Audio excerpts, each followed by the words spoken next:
Salut à tous, découvrez les dernières nouvelles sur Barcelone. Déclaration de Haaland, retour au Camp Nou, et plus encore. Barcelone continue de faire l'actualité avec des déclarations surprenantes, des mises à jour sur les joueurs blessés et des discussions stratégiques autour du mercato. Voici les faits marquants du jour. Haaland fait une déclaration surprenante.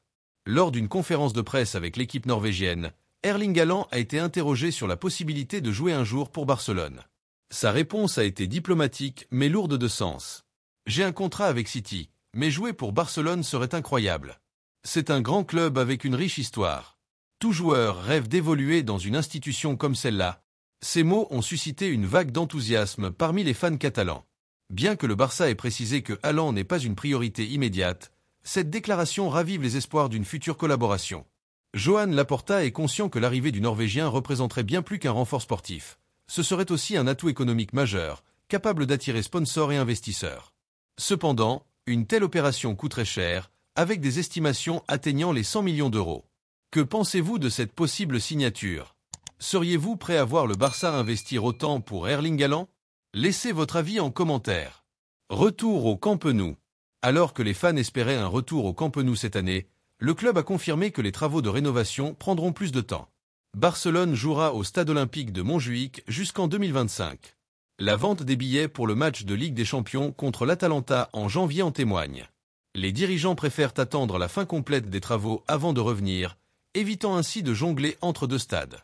Si tout se déroule comme prévu, le premier match au Camp Nou rénové pourrait avoir lieu en février, contre Alaves.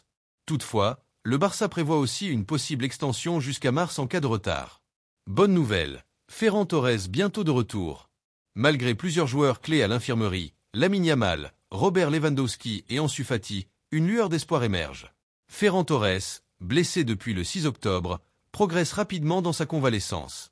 Initialement prévu pour un retour en décembre, Ferran pourrait être de retour dès le 23 novembre contre le Celta Vigo ou le 26 novembre face au Stade brestois. Des images récentes le montrent s'entraînant avec un ballon, signe qu'il pourrait bientôt rejoindre les sessions collectives. Son retour offrirait une bouffée d'air frais à l'attaque barcelonaise, fragilisée par les absences sur les ailes.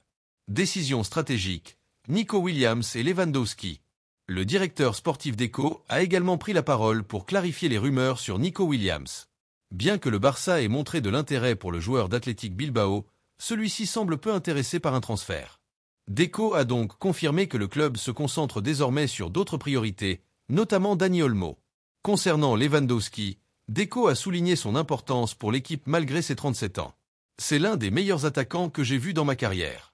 Mais il est évident qu'il ne sera pas là éternellement. Nous évaluerons ses successeurs en temps voulu.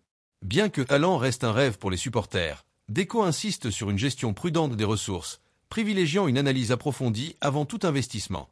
Votre soutien compte. Si vous aimez ces mises à jour et souhaitez rester informé de tout ce qui concerne Barcelone, n'oubliez pas de liker la vidéo. Vous abonner à la chaîne. Activez la cloche pour ne rien manquer. Merci pour votre soutien. Culé.